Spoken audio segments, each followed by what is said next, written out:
Now, with coverage from wherever you are, this is Fox 11 News live at 10. Good evening. Good to have you with us tonight. I'm Scott Hennessy. Our top story tonight at 10, Ida has weakened to a tropical depression. The storm leaving catastrophic damage across southeastern Louisiana, killing at least 2 people. And now Ida is still causing dangerous flash flooding conditions in parts of Mississippi and Alabama. Daryl Forges is live on the scene for us in New Orleans with the very latest on Ida, the damage it has done, and the search for survivors. Daryl? Hurricane Ida wreaked havoc all across southern Louisiana. Right now I'm standing on Bourbon Street in downtown New Orleans. It is pitch black dark because the entire city is still without power. In fact, 1.1 million customers statewide are currently without power as we speak. Now, when it comes down to the situation of first responders working around the clock to help those, several hundred people have been rescued by the National Guard for the state of Louisiana. As a matter of fact, when it comes down to Hurricane Ida, one local official called it, quote, Katrina on steroids. Search and rescue efforts underway across the Gulf Coast after Ida slammed into Louisiana as a deadly Category 4 hurricane. Robust search and rescue is happening right now, and I fully expect that death count will go up considerably. Heavy rain pounding the state for hours, causing severe flooding, punishing storm surge, widespread power outages that may last weeks in the hardest hit areas, and the rapidly rising waters trapping some people in their homes. It is devastating. You've got other areas along the coast, Grand Isle, Homer, Morgan City, and then you've got areas that flooded from rainfall. It's a treacherous thing to get into these communities. Debris and standing water making it difficult for first responders to access some of the hardest hit areas, forcing some residents to take matters into their own hands. A couple of people behind me have a lot of friends and family out there, so I got a fairly decent sized boat, so if I can get a couple people to ride with me, we'll check on everyone once we get out there. Ida has weakened as it moves inland, but with heavy rainfall, drainage systems without power, and overwhelmed levees risk more life-threatening flooding. President Biden is pledging federal help. More than 5,000 members of your National Guard have been activated from Louisiana, Mississippi, Alabama, and Texas to support search and rescue. And Hurricane Ida, even though it's gone, it's still having a big impact. It's also impacting schools all across South Louisiana. Tulane University is actually evacuating all of their students to Houston, Texas. And it's also affecting travel in the air. The Louis Armstrong New Orleans International Airport has canceled all flights for tomorrow and has already canceled at least 197 flights for Wednesday. Live in New Orleans, I'm Daryl Forges. Daryl. The Calder fire is moving closer to Lake Tahoe. South Lake Tahoe is now under mandatory evacuation orders. Thousands of people stuck in traffic driving out of the mountain town today. Fire managers say protecting Lake Tahoe remains their top priority, but it's certainly not an easy one. Since breaking out about 2 weeks ago, the Calder fire has burned more than 177,000 acres. It's just 14% contained. This week, fire crews face strong wind gusts and extreme heat. The weather is prompting a red flag warning across the northern Sierra through tomorrow. All national forests in California will close tomorrow to keep people safe during extreme fire danger. They'll be closed through September 17th. We all are just so tired, you know. We just want to be home, just like everyone else. The Calder fire is one of more than a dozen large fires burning across California. More than 1.6 million acres have burned in the state this year.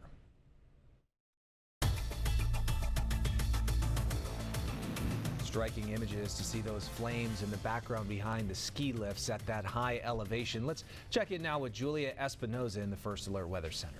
Good Monday evening, Scott. And yes, it is a horrific sight to be seeing those fires continue to burn all across Northern California. And the fire that we're continuing to see is bringing us light to moderate smoke all across our region. So up until this hour right now, we're starting to see good air quality when it comes to the city of Santa Maria and San Luis Obispo County.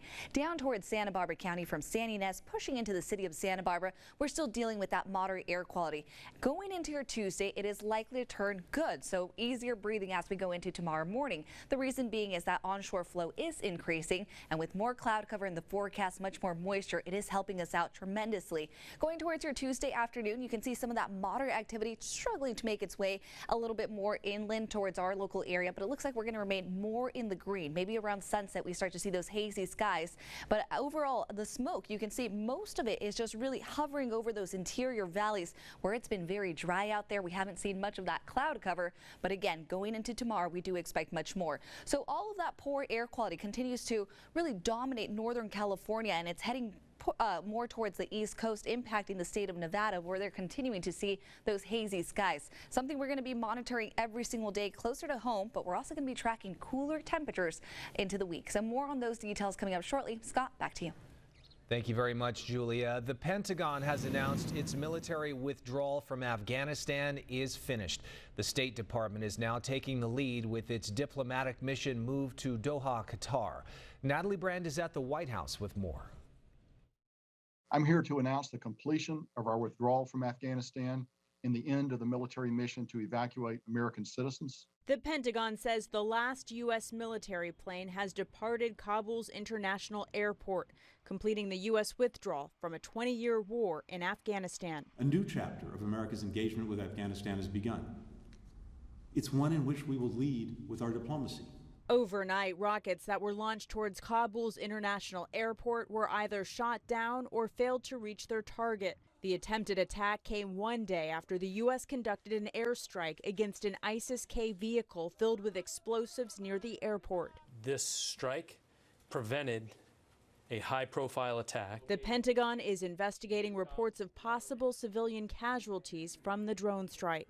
Ahead of Tuesday's August 31st withdrawal deadline, the administration says more than 122,000 people have been evacuated from Afghanistan.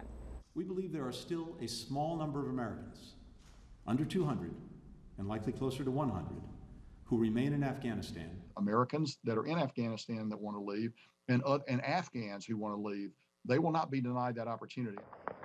This video sent to CBS News from journalists on the ground in Afghanistan is believed to show members of the Taliban firing to the sky in celebration of the U.S. withdrawal. President Biden said Tuesday he will address his decision not to extend U.S. troop presence there beyond the 31st. Natalie Brandt, Washington.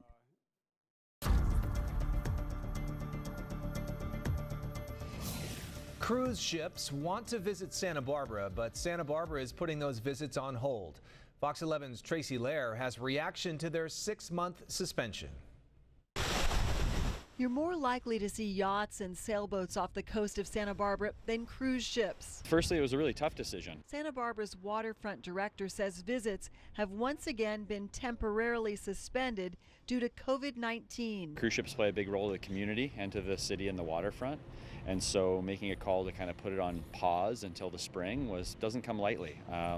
But for the safety and wellness of the community and the cruise ship visitors, it just seems like we really shouldn't be the first ones diving back into this. The decision follows news of an outbreak among a Carnival Vista crew that had sailed out of Galveston, Texas and on to Belize.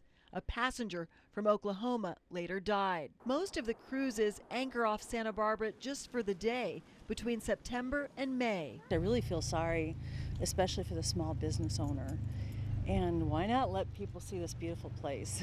About a third of the cruise ship passengers take excursions to wineries and places like Los Olivos. The rest often walk to places like State Street and Stearns Wharf. I know we get a long line when we do get the cruise ships, and they make a lot of money for us, so I get to stay longer and I make more hours, so it benefits me because I make more money. Ice cream shops aren't the only places that scoop up the extra business. Passengers on the hunt for souvenirs are introduced to Santa Barbara and often come back for longer visits. The mayor of Santa Barbara is confident that cruises will eventually be welcomed back. I have friends who are just waiting for the pandemic to subside. They love taking cruises, so I know it'll come back when it's safe. The Discovery Princess is the next cruise ship scheduled to visit Santa Barbara on March 10th, 2022. In Santa Barbara, Tracy Lair, Fox 11 News.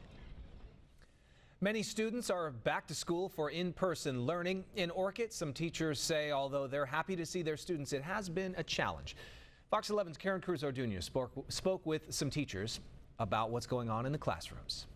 Students are officially back at Orchid Union School District, and many teachers and students are excited to be back. It's nice to see children and to have voices on campus and to, all of the wonderful things that got us into the profession. But the Santa Maria Elementary Education Association says there are still concerns of health issues.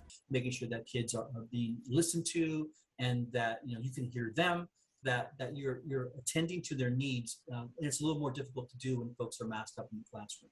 So it's really just a new mindset for a lot of teachers, and how are they adjusting to that? Educators say COVID exposures are an ongoing concern. They also say the rules are different for people, depending on whether they're vaccinated. If you're not vaccinated and you're exposed, you have to be gone for 10 days, unless you're able to get so many days of a negative COVID test. Teachers say there's also a substitute teacher shortage, which is challenging if a teacher is exposed and needs to quarantine. Somebody's got to still be there to teach those kids. And so that's causing some concern, frustration for teachers, frustration for administrators too as well. It's not just a teacher thing. Teachers say masking is mandated indoors, but it can be difficult to physical distance in some classrooms. At the end of the day, teachers tell us that despite the challenges, they are grateful to be back with their students.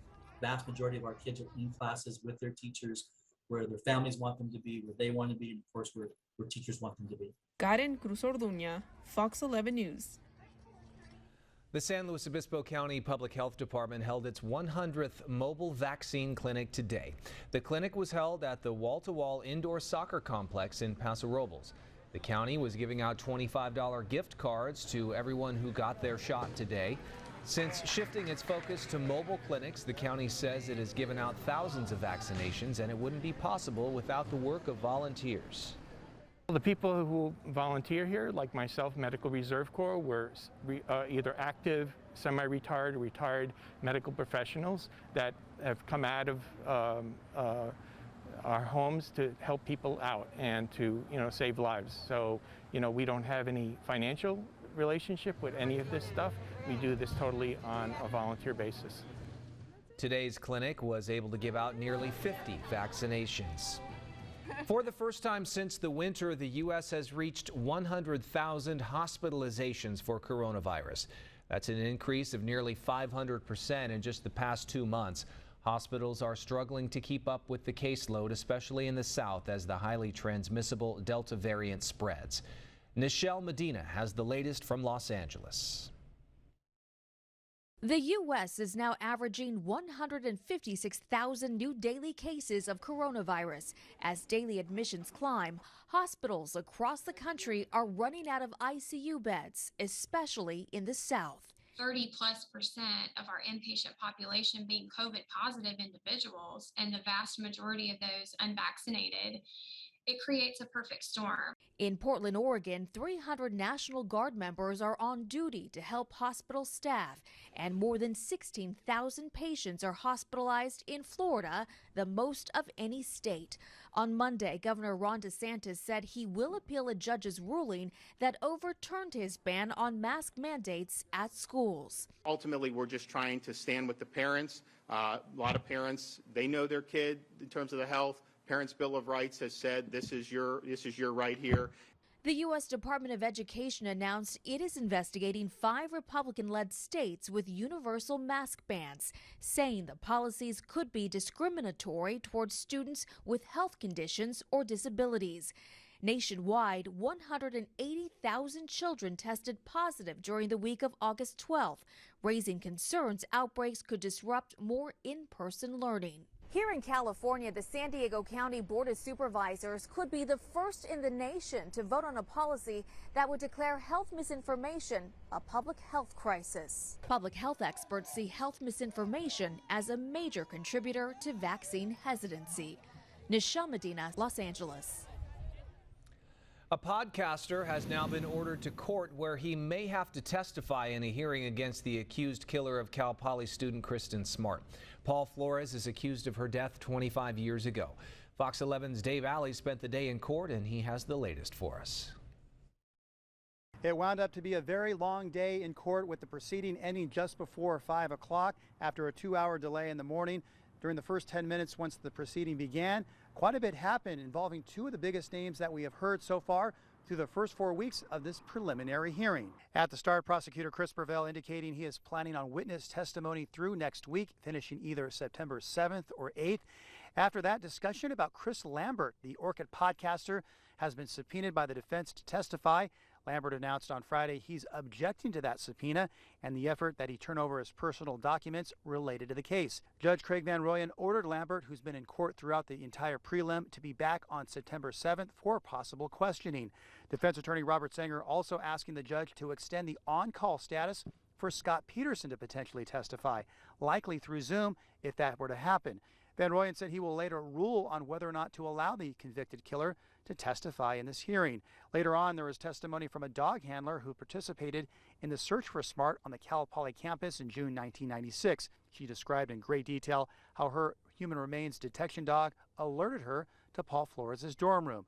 Following that testimony, long discussion on evidence, particularly materials and files Sanger claims is not being shared as required by the prosecution. He also continues to assert lead sheriff's detective Clint Cole has had inappropriate communications with witnesses and has possibly deleted evidence. Sanger also continues to complain about Cole's wardrobe, indicating to the court he was once again wearing a purple tie, showing bias and prejudice against Flores. An exasperated Purvell says the DA's office has gone out of its way to share all evidence, saying they've given the defense every rock and boulder. Purvell also asked the judge if the court can move on from the constant delays, particularly about discussions regarding ties, and simply focus on the evidence and the examination of it so this preliminary hearing can continue on without interruptions. Reporting in San Luis Obispo, Dave Valley, Fox 11 News. Another court case that will span from Santa Maria to Santa Barbara. The case against accused members of the MS-13 gang will take place in courtrooms in both cities. There will be 2 trials with 5 defendants in each, since one courtroom in Santa Maria can't hold everyone. Our media partners at Newshawk say one trial will go on at the Superior Court in Santa Barbara. The other will be in Santa Maria. There will be separate judges and prosecutors. Newshawk says it's not clear if potential jurors would come from the northern or southern part of the county for the Santa Barbara trial. The 10 defendants are charged with 10 murders and 14 counts of conspiracy to commit murder during one of the most deadly and violent crime sprees in Santa Maria history. The trials are expected to last a year. A reminder, today is the last day to register to vote for the California gubernatorial recall election. After today, a voter must go to an elections office or voting location on election day to register to vote. And those votes will only be counted after the elections office confirms the person hasn't voted elsewhere. The recall election is September 14th. You can visit our mobile app or website for more information.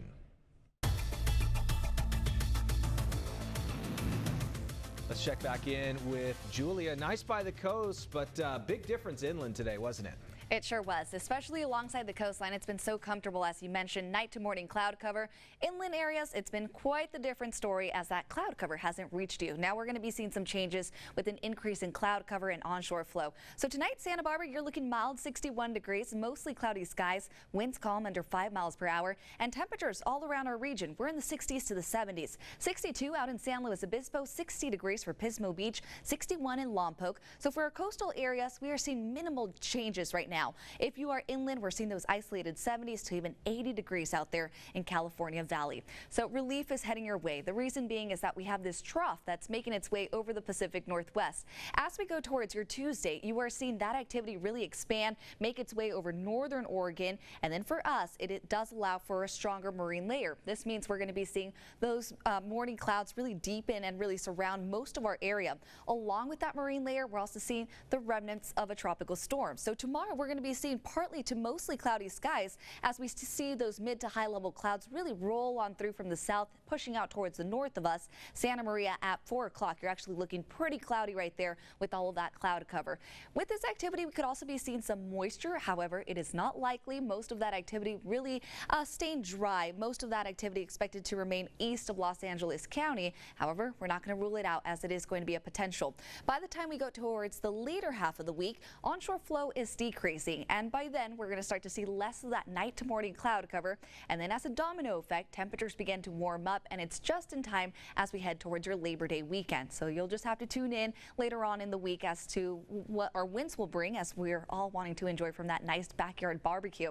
So here's a look at your Futurecast model. Tuesday late morning, that's where we've cleared away from that marine layer, especially inland Santa Maria, not seeing that fog. However, inland you are seeing more of that mid to high level cloud. So for that reason, I do say that we're going to be seeing partly cloudy conditions at times, otherwise mostly clear, especially if you are out towards Paso. Tuesday 6 p.m. looks like we've cleared away from that activity. Nonetheless, we'll start to see more of that marine layer return as we go into those later hours and into your Wednesday morning, and you are seeing it wrap around down towards the south coast as well. So if you are in Santa Maria tomorrow, another mild day. We're looking at the 70s throughout those afternoon hours. Heading towards the evening, we start to cool down. In Lompoc, we're looking at 72 as a daytime high. Out towards Guadalupe, looking at the lower 70s. And then inland, we're going to be dropping an additional possibly 15 degrees or more as we go towards tomorrow. Today it was 106. Tomorrow you're looking at 86. San Luis Obispo 77. And then expect those warmer temperatures by the later half of the week. That's a look at your forecast. Scott, sending it back to you. Thank you, Julia. That's 20 minutes of nonstop news and weather to start tonight's hour-long newscast. Up ahead tonight, construction work getting underway on one of the busiest roads in Santa Maria. What drivers and businesses can expect. Plus, as Santa Barbara County Sheriff's Lieutenant announces a run for sheriff. Meet the man hoping to unseat Sheriff Bill Brown in next year's election. And homeless camps are shrinking in and around Santa Barbara. We'll meet a man who had been homeless, who's now helping out.